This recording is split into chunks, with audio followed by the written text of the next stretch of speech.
She bit me. Not out of anger, out of ritual. One moment I was saving her life, the next she declared, "The marking is complete. You are mine." Now her alien tribe sees me as their prophesied leader, and I'm trapped between my medical mission and a destiny I never asked for. How do you heal a people when they believe you're their savior?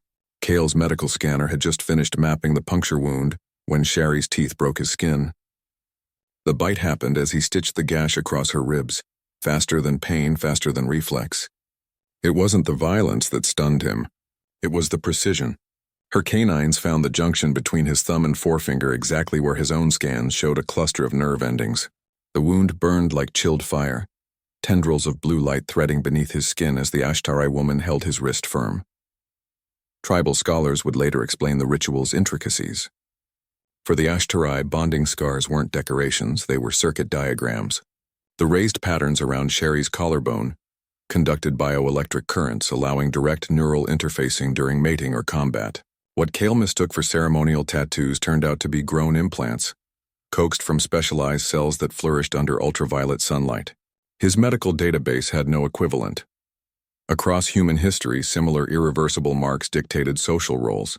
Seafaring cultures of the South Pacific used shark teeth to carve initiation scars directly into muscle tissue. The Nubian Meroa queens raised ritual welts that shifted their subjects' pheromonal responses. But none evolved to bypass language centers the way an Ashtarai mark did. The blue glow under Kale's skin pulsed in time with Sherry's breath. Kale's emergency protocols misfired. He reached for antimicrobial spray as the bioluminescence intensified, then froze when his scanner's warnings switched dialects mid-alert, medical readouts suddenly filtering through Ashtarai glyphs. The machine wasn't malfunctioning. It was translating. Sherry exhaled through her nose, pupils dilating until the black swallowed the gold. Her fingers relaxed their grip only when the last tendril of light settled into his subcutaneous layer. The marking is complete. She pressed her forehead against his knuckles, transferring heat that made his bones hum. "You are mine." The monitoring equipment told a story his training refused to parse.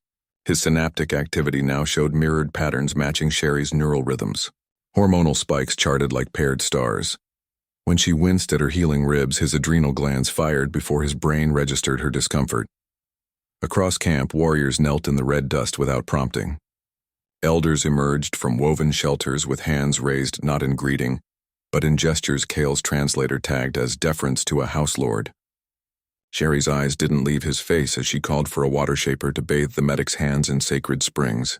The request made no sense until 3 attendants arrived carrying a basin lined with the same bioluminescent algae now thriving under his skin. His medical AI isolated the compound, causing the effect, a prion-like protein that rewrote nerve endings into signal receptors. No antidote existed. The biological change was as permanent as a fingerprint. Sherry watched him test his tingling fingers against the scanner. Her voice carried the weight of cultural certainty. "The wound links us. When our hunters take marks from the same beast, they share its strength." She touched her ribs where his sutures held her torn flesh together. "You gave me your healing. Now you hold my life thread." Kale flexed his hand, triggering a sympathetic twinge in Sherry's newly closed wound. The ethical equations of his profession collapsed under an older logic, the kind that turned blood into contracts and healers into assets. His supply pack's quarantine seal hummed as he reached for a vial to sterilize the bite. Sherry's fingers closed over his wrist before the cap twisted off. "Don't insult your first patient," she murmured, guiding his hand toward an incoming elder bearing symbols of station. The old man's nostrils flared as he inhaled the scent of Kale's marked skin, an audit of the bond's legitimacy. His assessment lasted 3 breaths before he called for a runner to summon the geomancers. The healer's status had already shifted. His tools remained familiar, the sterile wraps, the bone-setting gel, but their use now carried political weight. Every bandage placed would be seen as patronage. Each healed warrior would become a factional piece in a game he hadn't agreed to play. Across the firelight, Sherry accepted a ceremonial dagger from the elder. The blade's edge gleamed with the same metallic sheen as Kale's scanner readouts. She tested its weight before meeting his gaze, her fingers tight around the hilt. "They must witness you choose," she said, offering him the knife hilt first. "A leader who hesitates at blood is no leader at all." The medical kit's sterilization field flickered as the first warriors formed an honor circle beyond its glow. Kale's next patient, a burn victim, waited with palms upturned in formal petition instead of presenting the wound. Protocols warred against survival calculus. Maintaining sterile procedure now meant rejecting the customs that kept his drugs stocked and his safety assured. Dawn light revealed the full scope of the shift. Where yesterday's injured had watched him with wary curiosity, today's patients averted their eyes when he reached for instruments. The deference troubled him more than hostility. It presumed obedience to commands he hadn't given. Sherry appeared as he packed his suture kit, freshly painted glyphs circling her throat. She carried the dagger unsheathed now, its tip pricking the callus on her thumb whenever the wind shifted. "The council debates your proving," she said, watching him inventory dwindling antiseptics. "They need to see the mark work both ways." The demand clarified when she extended her forearm, displaying a self-inflicted cut shallow enough for demonstration, but deep enough to bleed. Her pulse jumped under the skin as she offered him the wound. The choice wasn't medical. It was theatrical, a bonding ritual performed for witnesses. Kale's scalpel hovered over the injury. He could match the blade's angle to her anatomy, minimize trauma while maintaining appearances. Or he could refuse and watch his hard-won trust evaporate under tribal scrutiny. His fingers didn't shake as the steel met flesh. But the scanner's alert pulsed twice, once for Sherry's rising endorphins, once for the mirrored spike in his own biochemistry. The warrior's approving murmurs carried less weight than the vital signs on screen, tracing proof of a bond that reprogrammed physiology. Sherry's lips curled as his sutures pulled her skin taut. "Better," she approved, flexing the healed flesh. "Now they'll bring you the dying." The first stretcher arrived with the midday sun. Its occupant's leg bore the telltale necrosis of a predator's venom, untreatable by tribal methods. Kale's anti-venom stores could save it. The warriors watching his every move could take the drugs by force if refused. Sherry caught his hesitation and pressed her marked palm flat over his scanner's display, blotting out its clinical recommendations with living skin. "They don't need your poisons," she lied smoothly, loud enough for eavesdroppers. "Your hands do the work now." Kale's grip on the hypo tightened. The patient's dilated pupils tracked his every twitch. What passed between them wasn't a medic's assessment. It was the understanding of a man who recognized leverage when he saw it. He set the anti-venom aside and reached for his laser lancet instead, letting the warriors see the tool's gleaming edge before triggering its sterilizing UV glow. Sherry exhaled through her nose when he made the first incision, guiding the blade along pathways that matched her own battle scars. The theatrics worked. By the third carefully staged cut, the hunters had relaxed their grips on their weapons. The patient's survival mattered less to them than the method. They needed to see their new alpha leader wield a blade with the same lethal precision he'd used to seal wounds. Kale understood now he wasn't just healing bodies. He was performing dominance. His scanner chimed uselessly in the background, its pharmacological suggestions ignored in favor of blood rituals older than germ theory. The antitoxin remained in his kit. Tomorrow's patients would arrive expecting ceremony instead of medicine. Sherry watched the warriors disperse, her fingers brushing the fresh scar on her arm where his blade had proved convenient fictions. "You learn quickly," she noted, pressing her thumb against the bioluminescent mark on his hand until their pulse points aligned. The contact sent a shared shiver through them both. Kale's next supply drop wasn't due for 18 rotations, plenty of time for tribal expectations to crystallize around his reluctant leadership. He looked at the unused anti-venom and thought about the next patient who'd need it. The one who'd arrive after the camp's belief in his ritual powers outstripped his actual ability to heal without drugs. Sherry followed his gaze and smiled, her canines glinting in the firelight. The testing would worsen before it eased. The stone tablet fit Marathi's hands like a surgical instrument.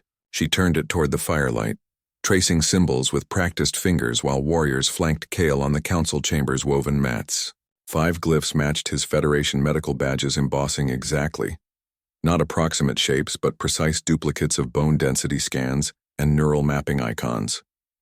The elder's breath hitched when she reached the 6th symbol, pressing her thumb against its curve until her nail whitened. Varric struck the butt of his spear against the basalt floor.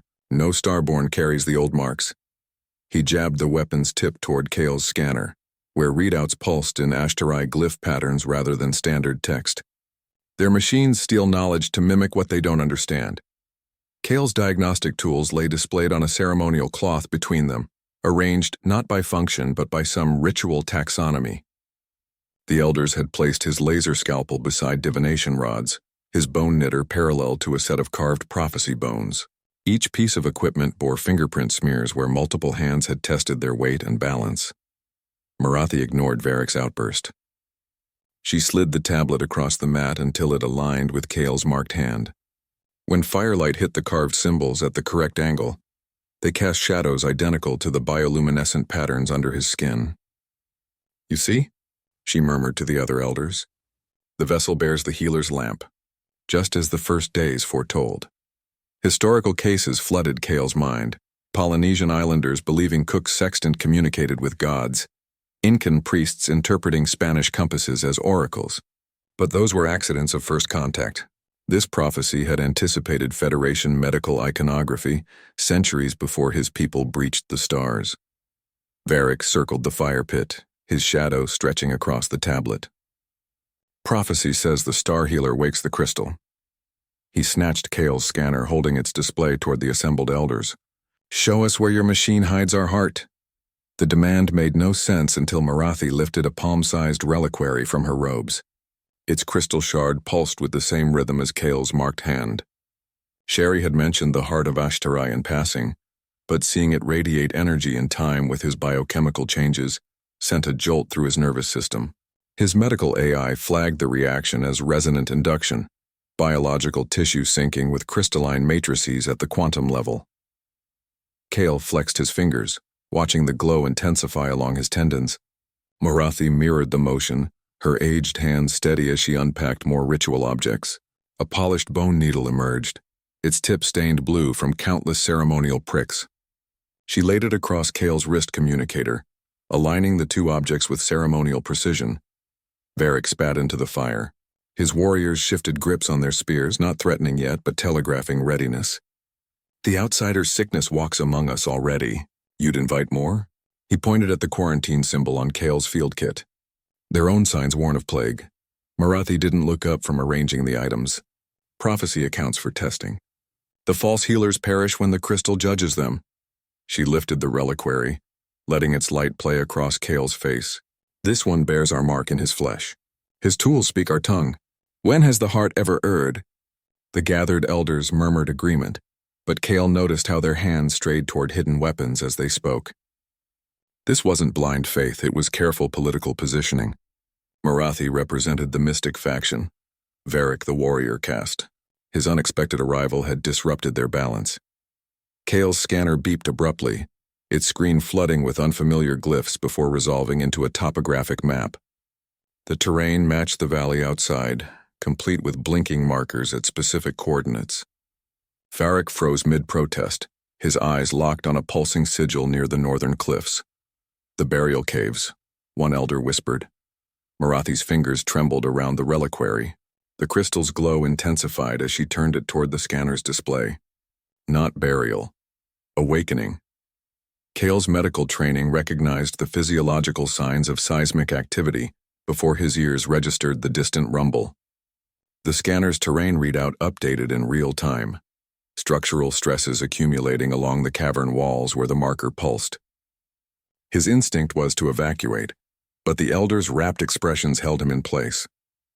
Varric stepped closer, studying the display with grudging interest. "Your machine sees beneath stone?" Before Kale could explain subsurface scanning, the reliquary crystal flared bright enough to cast everyone's shadow against the chamber walls.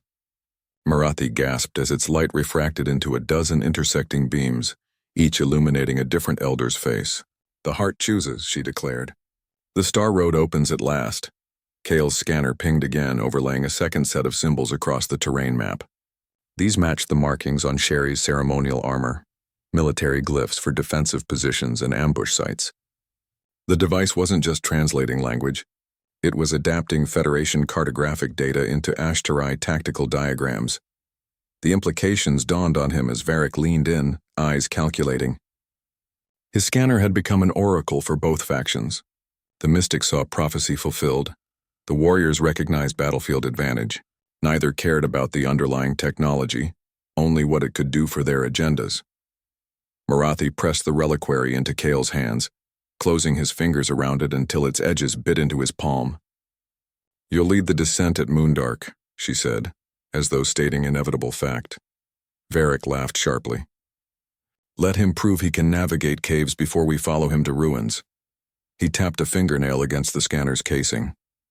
"This trick of light shows paths, but can he walk them?" Kale opened his mouth to explain seismic safety protocols when the crystal pulsed violently against his palm. A jolt of energy raced up his arm, merging with the mark's neural interface. His vision doubled, one image of the council chamber, another of a subterranean vault lined with identical crystals. The second view carried sensory data: humidity levels, atmospheric pressure, traces of airborne spores his medical training flagged as potentially toxic. The elders fell silent as his pupils dilated uncontrollably. His scanner chirped with new warnings: elevated dopamine, synaptic firing patterns matching deep trance states. Yet the crystal vision clarified rather than obscured. He could count individual spores swirling in the imagined cavern air. Marathi touched his forehead with ceremonial ash. "The first glimpse always burns," she murmured.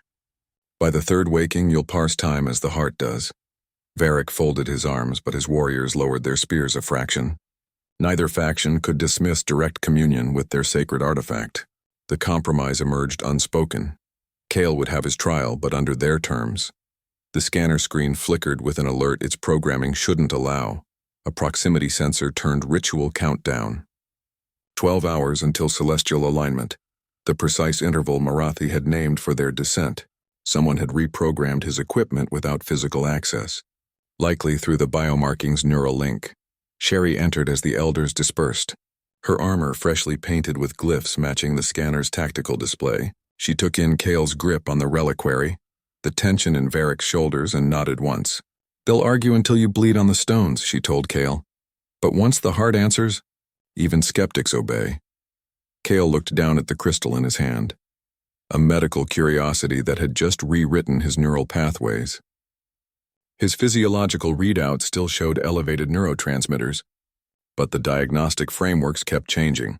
One moment classifying his condition as psychedelic intoxication, the next as perfectly healthy for an as-yet undefined biological norm. The Ashtarai had protocols for this. Their warriors trained years to endure visions brought on by sacred crystals. Their mystics curated entire lexicons for experiences science hadn't named. He was an interloper in systems older than his civilization, wielding tools whose functions kept shifting beneath his fingers. Sherry took the reliquary and strapped it to his belt with practiced efficiency. "You read the stars now," she said, adjusting the straps until the crystal rested against his femoral artery. Next comes singing to stone. Outside the council chamber, hunters had already begun stacking supplies for the descent. Glow rods beside bioluminescent fungi, Federation ration packs wrapped in sacred hides. The mixing troubled Kale less than the ease with which both technologies were being conscripted. His involvement wasn't about bridging cultures. It was providing plausible deniability for change. Marathi watched from the shadowed archway, her fingers moving in time with the scanner's countdown.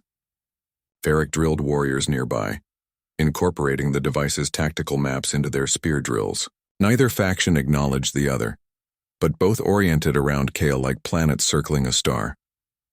The reliquary grew warm against his leg, its pulse syncing with his carotid rhythm. His med scanner flagged the resonance as dangerous cardiac stress, right before recalibrating to label it optimal function. By the time they reached the caves, he suspected the machine would stop issuing human health warnings altogether. Sherry tested the edge of her ceremonial dagger against her thumb. The blade caught the firelight, flashing in time with the crystal's pulses. Whatever waited below wouldn't care about his medical credentials or peacekeeping intentions. Prophecy needed a figurehead. Technology demanded an operator. The Ashtarai required someone to blame if sacred ground turned lethal. Kale adjusted the reliquary, feeling its facets press into his palm in perfect align. The warrior's tissue sample glowed under Kale's microscope, not from bioluminescence, but from geometric patterns refracting the light. The cellular structures had been rebuilt along crystalline lattices, their proteins folded into architectural blueprints rather than biological shapes. The disease wasn't attacking cells.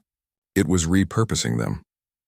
Tribal healer Yithak slammed the medical tent flap open before Kale could document the find. Her bone-carved needles clattered against the vials she knocked over. "You cut into HFY flesh?" She grabbed the slide, her fingertips smearing the delicate sample. "These are ancestor-given forms, not for starborn knives to defile."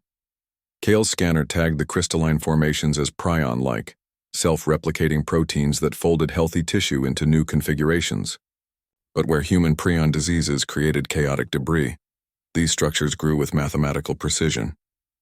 Each infected cell became a node in a larger network, humming with bioelectric potential even as it ceased functioning biologically.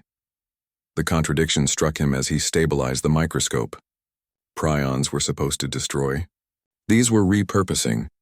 From the patient's symptoms, seizures, then enlightenment-like euphoria before death, the neural rewiring might even feel transcendent until it compromised essential functions. A disease that hijacked perception would spread unchecked. Who quarantines bliss? Yithak spat onto the tent floor, her ritual scars pulsing angry orange. The red moon blessed that water for 40 generations. Only when your ships cast shadows on our springs did the sickness wake. She gripped Kale's wrist, pressing his marked hand against her forehead in ritual apology. "You will burn those tools." Beyond the tent, patients convulsed in sacred patterns, not random spasms but precise movements matching ceremonial dances. Their nervous systems were executing ancient rites encoded in the crystalline structures. Kale's medical AI classified it as terminal neurological degeneration. The warriors' families called it the ancestor's summons. Kale wiped the slide clean with sterilizing gel. The tribal ban on invasive testing meant he couldn't biopsy living tissue, but the few samples he'd risked taking told a disturbing story. The crystalline patterns matched mineral signatures from the meteor shower that preceded the outbreak. Whoever drank from the spring during the red moon ceremony had ingested something extraterrestrial. His scanner beeped with a proximity alert. Varric's hunters were posted at every water source, enforcing the taboo against defiling sacred sites. The warriors treated the springs with ritual reverence even as they watched their kin die from its contents. Theology trumped epidemiology. Kale reassembled his microscope with practiced hands. Scientific method required testing the water, but the tribal penalty for contaminating a blessed spring was impalement on crystal shards. His Federation credentials meant nothing here. The mark on his hand bound him to their laws. Sherry entered as Yithak stormed out, her armor smeared with fresh ceremonial paints. She took in the disarray of Kale's field lab, the vials of confiscated samples. "Marathi convinced the council to let you examine the dead," she said. "But only with bone knives. No star metal touches our eternal forms." Kale's sterilization protocols were useless without alloy instruments. The sickness lives in the water. "I need to test this."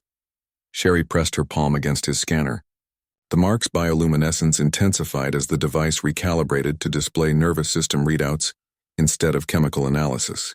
"Our bodies record truth better than your machines." She guided his hand to a patient's forehead.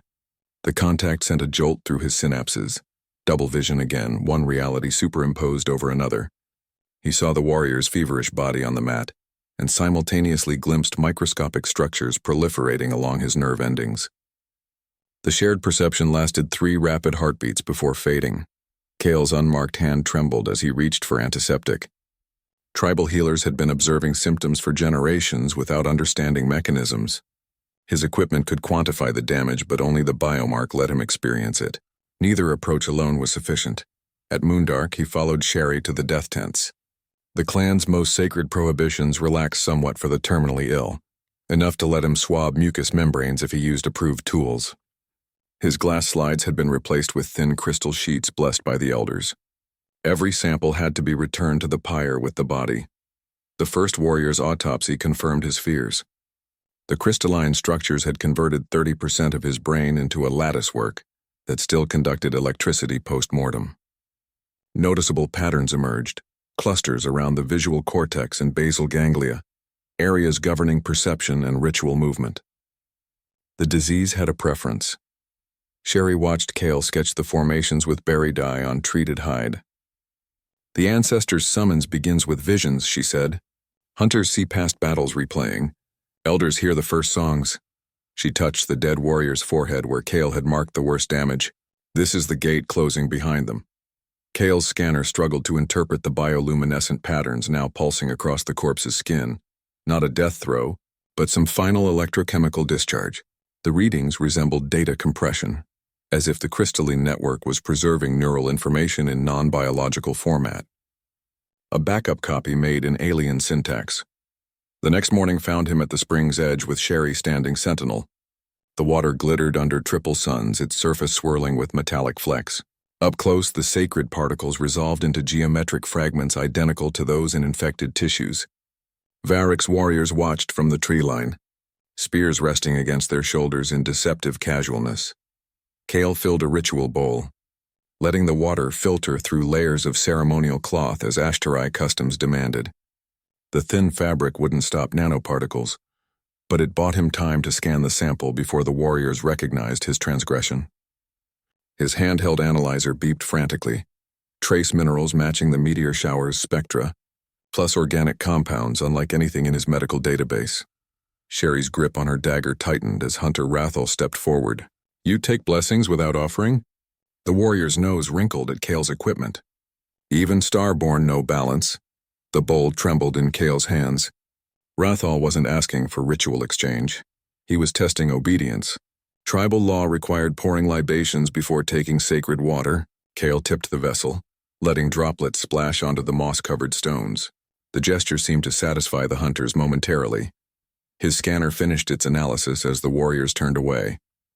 The results made his breath catch. The water wasn't passively contaminated. It was actively growing crystalline structures identical to the prion formations. The spring wasn't a reservoir for disease. It was a manufacturing site. Kale barely registered Sherry steering him back toward camp. His mind raced with impossible conclusions. The meteor shower had seeded something into the groundwater, something that rebuilt matter at the molecular level. The Ashtarai called it blessing while it killed them, because the early stages enhanced perception and granted visions. Only the terminal phase revealed the truth. Tribal taboos had evolved to manage the danger without understanding it. Ceremonial cloth filters removed larger particles. Libation rituals limited consumption during vulnerable celestial alignments. The prohibition against defiling springs with tools prevented concentrated exposure.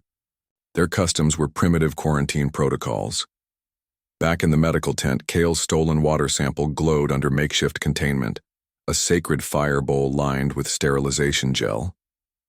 The nanoparticles self-assembled visible structures within minutes, forming microscopic scaffolds identical to those in infected tissues. Not random corruption, but purposeful construction. Ethak found him monitoring the experiment. Instead of fury, her face showed resigned understanding. She touched the markings around her throat. "You see the ancestors' hands now?" She nodded at the bowl. "That water walks the path our seers have followed for generations." Kale's scanner spat contradictory readings. Lethal pathogen on one screen, neural enhancement potential on another. The difference lay in dosage and control. Tribal elders who sipped ceremonial amounts reported visions. Warriors who gulped it during red moon rites died screaming. Quantity transformed sacrament to poison. His field notes filled with desperate calculations. Standard prion treatments targeted misfolded proteins, but these structures weren't malfunctions. They were alternate configurations.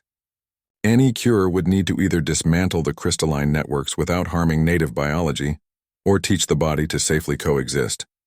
Neither solution respected tribal boundaries. The first required chemical interventions they'd reject as defilement. The second demanded controlled re-exposure, intentionally giving patients more of what was killing them but in measured doses. Kale's ethics training offered no guidance for convincing a culture to embrace partial poisoning. Sherry's dagger scraped against the tent pole, pulling him from his thoughts. She studied the glowing water sample without touching it. War Leader Varric drank 3 bowls at last red moon. She turned her wrist, showing fresh ritual cuts. His Marathi's fingers lingered on the cord before letting the crystal pendant settle against Kale's sternum. The heart of Ashtarai weighed less than his medical insignia, but carried more history than his entire federation. Its first pulse seared through his undersuit, branding rather than warming. The second pulse synchronized with his heartbeat. By the third, his pupils dilated uncontrollably, not from light sensitivity but data overload. The council chamber dissolved into 1,000 flickering impressions layered like transparencies. Here, ancient warriors carving sigils into cave walls with crystal-tipped spears. There, starfarers in vessels that mirrored Federation designs but predated them by millennia. Each image arrived with tactile memory. The sting of alien sunlight, the grip of unfamiliar weapons, the ache of wounds that weren't his own. His fingertips tingled where dead hands had once held tools. Sherry's mark ignited on his wrist, bioluminescent tendrils snaking toward the pendant. The bond between them became a data conduit. Her combat memories downloaded directly into his motor cortex, hours of spear drills compressed into synaptic bursts. He tasted ration paste from her childhood, smelled battlefields he'd never walked. The crystal's lattice flared amber where their biological link touched it. Marathi watched without surprise. "The heart remembers what blood forgets," she murmured, pressing her palm against the pendant to adjust its alignment over Kale's diaphragm. The contact sent new fragments, spinning through his neural pathways, archival, footage from a civilization that had mapped the stars before humans invented writing. Current physics theories had speculated about crystalline data, storage using imperfections in gem lattices to encode information at atomic densities. The heart proved it. Its molecular structure held terabytes in geometric flaws, each angstrom-sized vacancy a bit in an alien operating system. The Ashtarai hadn't just preserved ancestral knowledge, they'd built a biological interface to access it. Kale's medical scanner beeped frantic warnings from its place on the ritual mat. Synaptic firing patterns resembled extreme epileptic activity, but without corresponding neurological damage. The visions weren't disrupting his brain function. They were utilizing dormant processing capacity. His occipital lobe lit up as though processing actual sensory input rather than recalled imagery. Barrick shifted his weight near the chamber's entrance, spear staff tapping an impatient rhythm against the basalt floor. If he vomits from the visions, he's no alpha. The war leader's skepticism failed to mask clinical interest as Kale dry-heaved from a memory of atmospheric re-entry without ship plating. Sherry retrieved the scanner, her fingers pausing over its conflicted diagnostics. "Our seers call this the flowing step," she said, wiping bile from Kale's chin with her sleeve. Walking in ancestors' footprints, she pressed the device against the pendant, momentarily aligning its readouts with the crystal's pulse. The machine's alert switched to Ashtarai glyphs, mid-chime, not a translation error, but a complete operating system conversion. Yithak approached with a clay bowl of something that steamed, despite being room temperature. "The visions will hunger." She guided Kale's trembling hands around the vessel. Fed warriors walk farther. The contents smelled of burnt copper and crushed herbs. His first sip flooded his mouth with electrochemical, static tribal quantum entanglement. Theories posited that Sherry's biomark could sustain non-local correlations with the pendant, instantaneous information transfer regardless of distance. The bitter drink amplified the effect. Between swallows, Kale glimpsed molecular structures through heightened perception. The prine-infected patients no longer appeared diseased, merely unfinished, their cellular lattices awaiting correct configuration signals. Marathi chanted while adjusting leather straps around the pendant.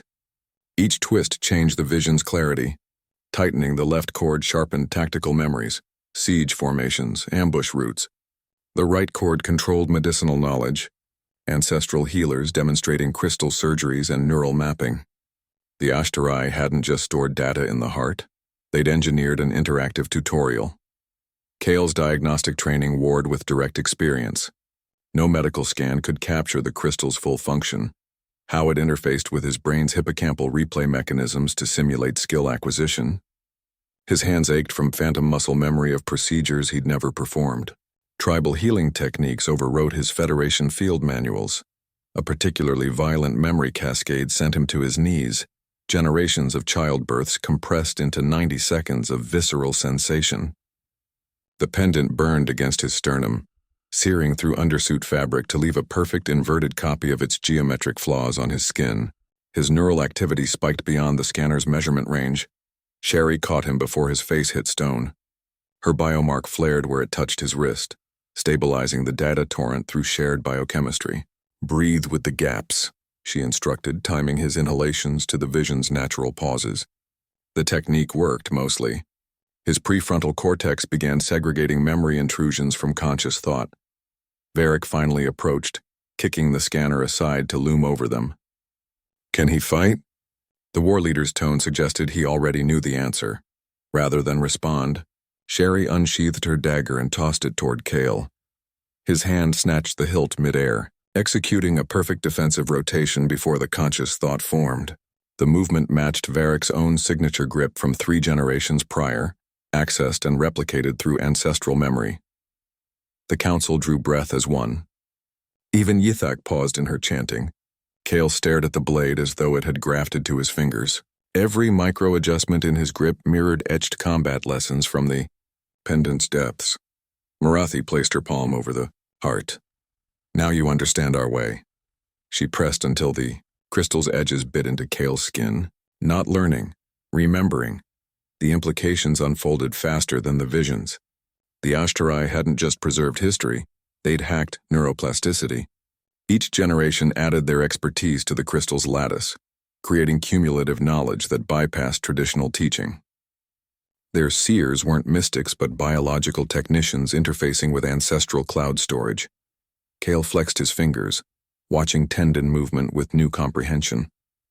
The same technology that accelerated tribal skills could transfer Federation medical expertise directly into Ashtarai neural frameworks. No years spent decoding each other's sciences, just instantaneous integration. His scanner beeped where Sherry had discarded it, its screen displaying cross-species anatomical models that blended human and Ashtarai traits. The device wasn't just translating language anymore, it was redesigning procedures based on combined knowledge streams. Varric leaned down to retrieve the dagger, testing its balance with narrowed eyes. If your starborn tricks can carve that knowledge into our hunters.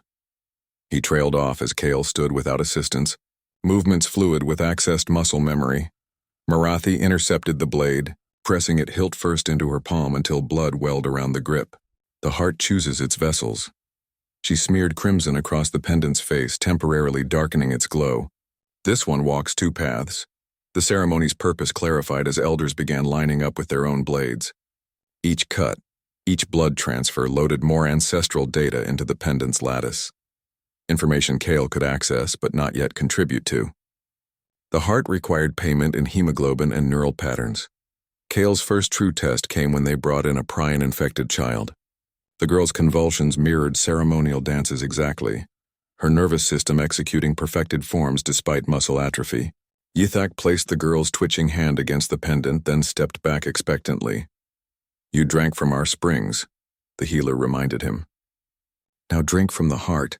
Sherry's grip tightened on his shoulder. The unspoken truth hovered between them. This wasn't just a healing trial. Success would bind him to the Ashtarai as thoroughly as any biomark. The pendant's temperature spiked when Cale pressed it to the child's forehead. His vision doubled, one reality showing a dying girl, another revealing the crystalline latticework reconstructing her nervous system. The prion structures weren't corruptions but revisions, stymied only by incomplete pattern replication. His hands moved without consulting conscious thought, applying pressure points that hadn't existed in human anatomy until 3 sips of the bitter drink rewrote his body map. Each contact resonated through the pendant, transmitting corrective frequencies to the child's corrupted cells.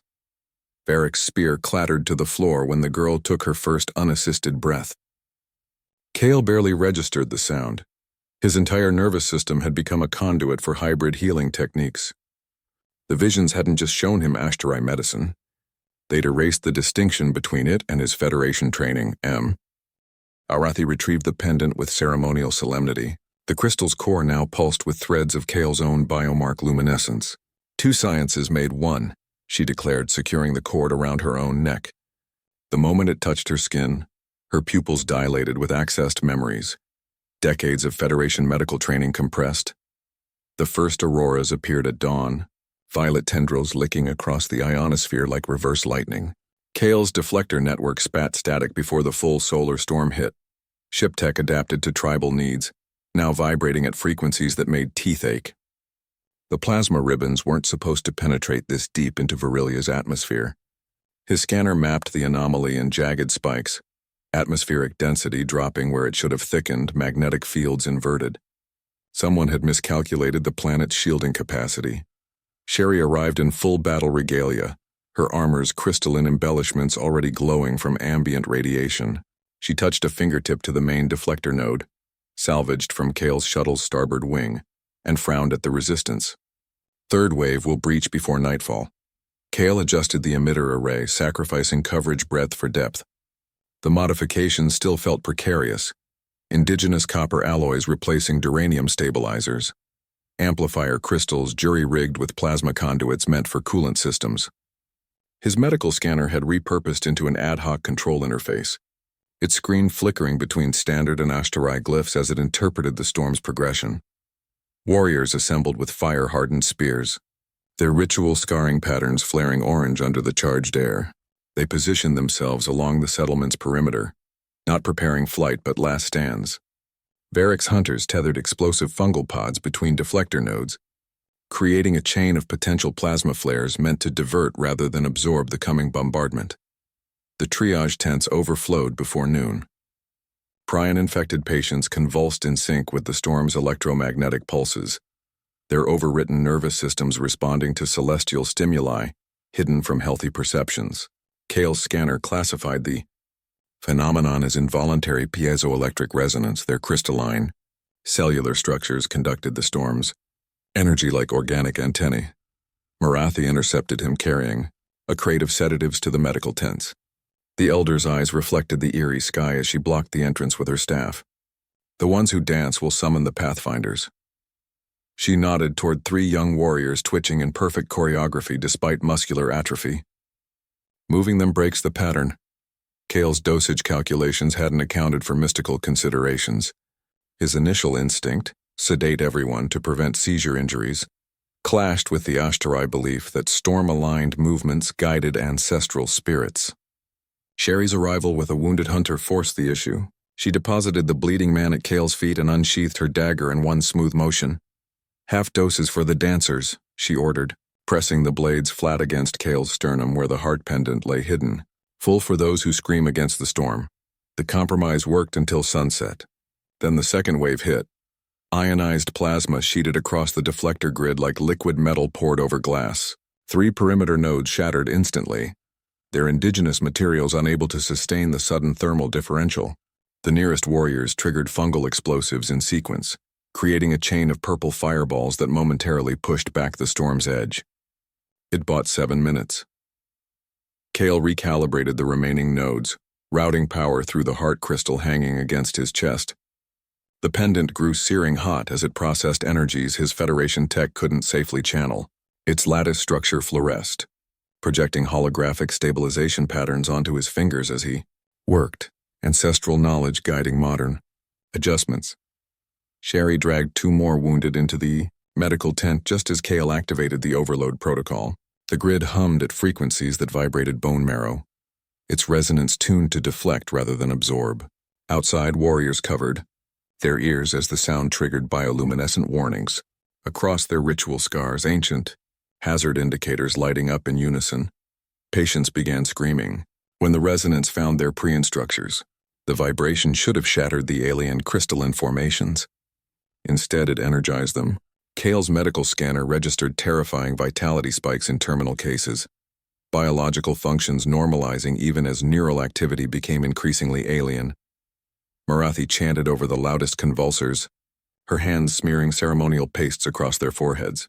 The substances fluoresced where they contacted prion-converted flesh, creating glowing circuit diagrams across twitching limbs. "They hear the call too clearly," she warned as another warrior arched off his pallet, spine bending at impossible angles.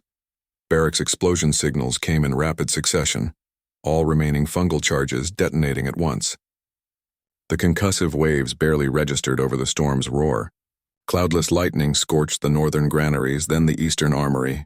Kale's scanner predicted complete grid collapse within 18 minutes. The triage decisions grew brutal. Warriors capable of walking received first priority for cavern evacuation. Prion patients displaying ancestral alignment were left where they lay, their seizure patterns now believed to guide the dying. Kale forced full sedatives into 3, thrashing teens against Marathi's protests. Their movements had begun tearing muscle from bone. Sherry returned with a gash across her ribs, where deflector shrapnel had breached her armor. She gripped Kale's wrist before he could apply sterile gel, guiding his fingers instead to press the pendant against her wound. The crystal flared. It stored healing techniques combining with his Federation knowledge to knit flesh in hurried hybrid fashion.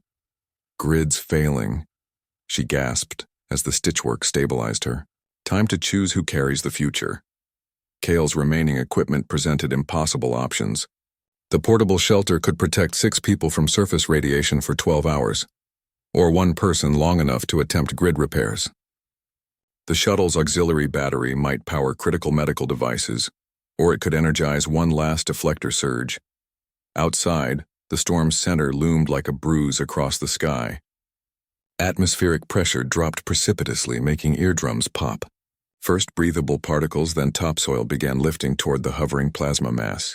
A child's abandoned doll burst into blue flames 6 feet off the ground. Marathi pressed a keening infant into Kale's arms, one of the few children not yet exhibiting prion symptoms. Ancestors' breath holds safety, but the way is steep. She pointed toward the mountain's base where warriors were herding the able-bodied. Your grid bought their first steps. Kale recalculated priorities with painful pragmatism. He distributed the shelter components among 3 pregnant women, showed 2 elders how to rig the battery as a crude defibrillator, and kept only his scanner and medkit. The heart pendant's remaining charge might sterilize 1 more wound or stabilize 1 failing deflector node. Noticing his hesitation, Sherry slammed her dagger into the triage table. The blade quivered between them, its edge reflecting the storm's violet hues. Grid first, she ordered. Weapons second. Healing last. They sprinted through the debris, Kale toward the last functioning node, Sherry to organize the rear guard. The pendant burned hotter with each step. It stored ancestral knowledge indicating 3 possible approaches: overwhelming power surge, precise frequency adjustment, or complete abandonment. His scanner identified the critical flaw: mineral fatigue in the crystalline amplifier. The Ashtarai substitutes were breaking down under sustained energy transfer. Federation materials could withstand the strain, but none remained intact. Except, Kale yanked the scanner's power cell free and jammed it into the node's overload slot. The device wasn't designed for this. Circuitry fried instantly under reverse current flow, but the makeshift reinforcement held just long enough to channel 1 final surge through the grid. Plasma tendrils recoiled from the settlement's center like scorched fingers. The reprieve wouldn't last. The 3rd wave's approach darkened the horizon, but it granted precious evacuation time. Prion patients nearest the grid's edge suddenly stilled, their movements synchronizing into a unified pointing gesture toward the caves. Even sedated cases turned their heads in eerie unison. Varric interpreted the omen instantly. Path is shown. He rallied stragglers toward the mountain with spear thrusts. Abandoning defensive positions without hesitation, 50 warriors became 20, then 12. Then 6, holding the final choke point as children scrambled down rocky switchbacks. Kale reached the cavern mouth as the 3rd wave's leading edge vaporized the abandoned settlement.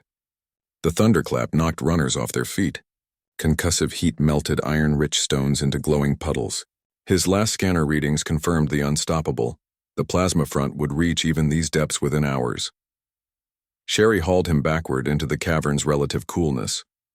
Bioluminescent fungi revealed thousands of handprints covering the walls, ancestral sigils pressed into the stone during previous catastrophes.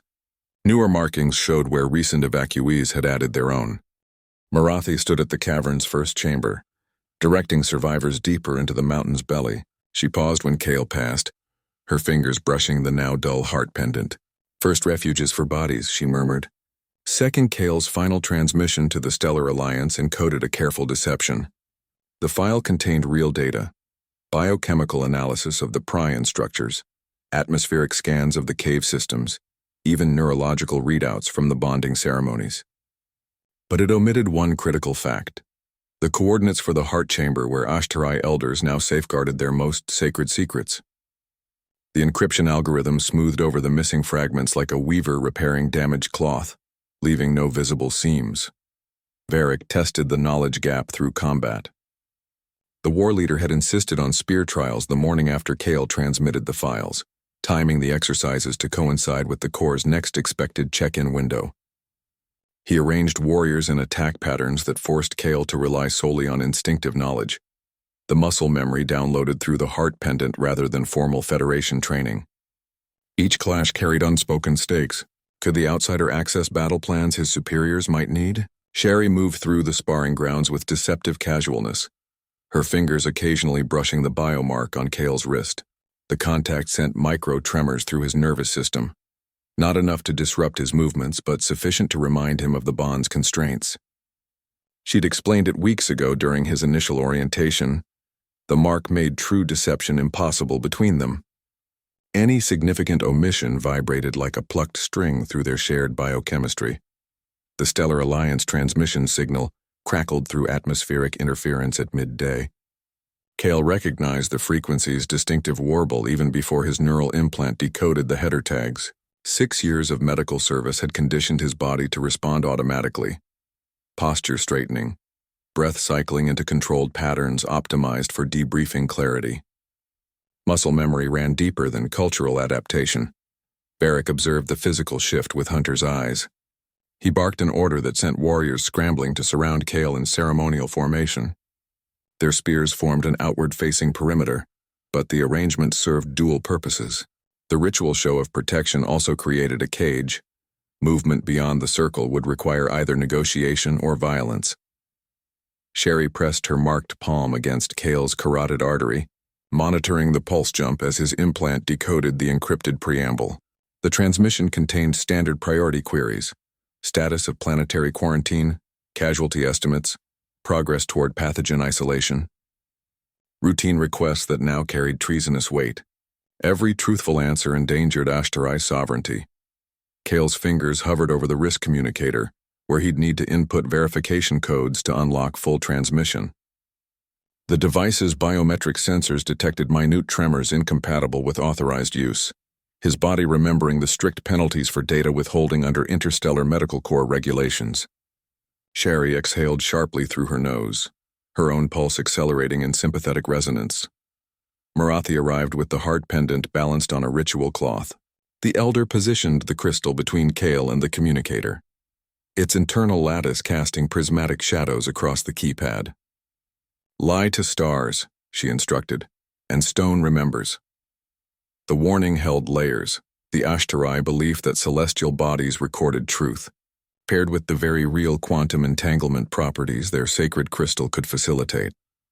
Kale initiated the standard acknowledgement ping, then hesitated before the data transfer sequence. Protocol demanded detailed epidemiological models. The Stellar Alliance would expect genomic breakdowns of the prion structures, projections for vaccine development, current containment procedures. He began composing a reply, clinically neutral, technically accurate, but strategically incomplete.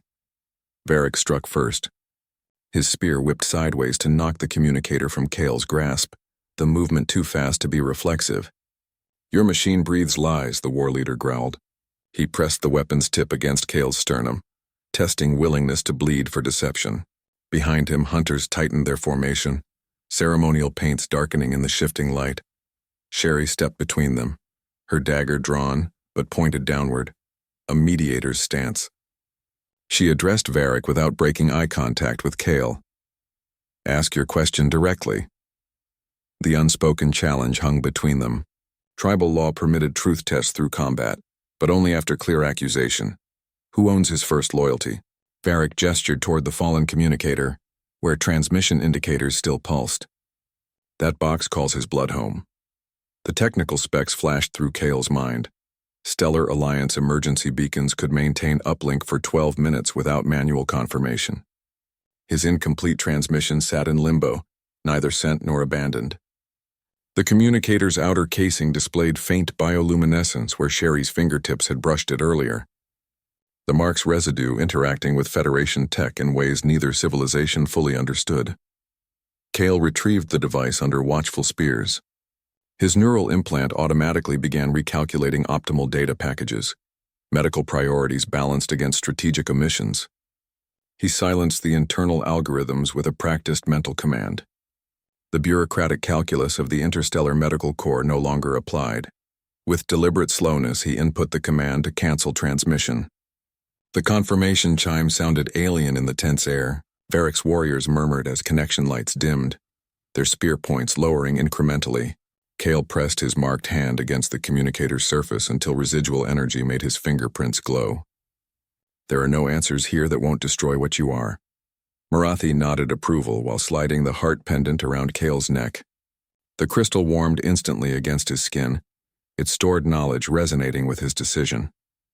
Varric remained skeptical, testing the weight of his spear. Cancelled messages can be resent.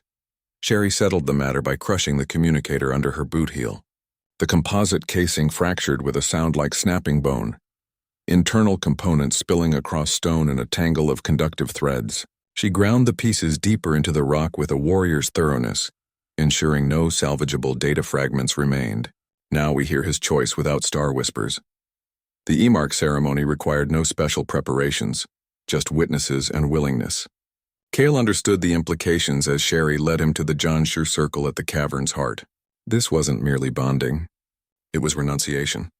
Completion of the ritual would rewrite his biological signatures enough to trigger Federation quarantine protocols automatically. No going back. Varric positioned warriors at every exit, their spears forming a deterrent rather than a barrier. The choice needed to look free, but consequences required clarity. Kale caught glimpses of non-ceremonial weapons being discreetly checked. Blades poisoned with prion-infused resins, projectile launchers adapted from scavenged Federation tech. The Ashtarai took no chances with defectors. Marathi began chanting as warriors pressed close enough for their breath to fog Kale's skin. The Elder mixed pigments from 7 sacred springs, each liquid representing a different ancestral vow. The final ingredient came from Kale himself, a drop of blood drawn with Sherry's ceremonial dagger along the existing biomark. Sherry held the blade to her own wrist, mirroring the cut. Their blood mingled in the ritual bowl with unsettling vitality, tendrils intertwining rather than dispersing. The biomark's neural interface ensured physical connection ran deeper than symbolism, shared biochemistry amplifying every sensation. Marathi dipped a bone needle into the mixture, then paused at Kale's collarbone. Last chance for star truths. Her warning carried layers. The Stellar Alliance would brand him renegade, list him as possibly pathogen-compromised, bar him from every off-world port. Medical ethics boards would revoke his licenses. Former colleagues would consider him either corrupted or insane. Kale met Sherry's gaze as the needle pierced skin. The first sting carried information. Ancestral memories of other outsiders who joined the Ashtarai across generations. His nerves processed the data as electric heat spreading outward from the puncture, illuminating biological pathways normally dormant. Federation science might classify it as targeted neurotransmitter stimulation. The tribe called it destiny awakening. The second puncture sealed his choice at cellular level. Kale's neural implant emitted a distress frequency as it detected unauthorized genetic rewriting, an automatic alert that would already be bouncing between relay satellites. By now, command ships were likely scrambling to decode the anomaly. They'd find only static where his identity files once resided. Warriors relaxed their stances as the E-Mark pattern took shape across Kale's chest. The design mirrored Sherry's most important battle scars, a living map of her tactical knowledge now etched into his subcutaneous layer. Varric finally lowered his spear, satisfied by the physiological changes already visible, pupil dilation patterns shifting to Ashtarai norms, stress responses aligning with tribal rather than Federation conditioning. Sherry pressed their marked wrists together as the final puncture closed. The contact triggered full biomark activation, neural pathways syncing, biochemical signatures stabilizing. Kale's remaining implant functions automatically RECA. The last Stellar Alliance transmission faded into atmospheric static as Kale pressed his marked palm against the cavern wall. The bioluminescent patterns under his skin now matched the ancient handprints surrounding him, not just healed but rewritten. Sherry's teeth grazed his bonding scar, the contact carrying approval without words. Above them, a starship silhouette shrank against Virilia's bruised sky. Its scanners would only detect abandoned settlements and untreatable plagues, missing the revolution pulsing through mountain roots. Kale's discarded medical insignia glinted in the torchlight, as they turned deeper into the caves. The pendant's glow illuminated hybrid etchings on tunnel walls, Federation formulas adapted to crystal syntax. Discovery wasn't in the data he'd withheld, but in the life he'd chosen. Two sciences became one where their shadows merged,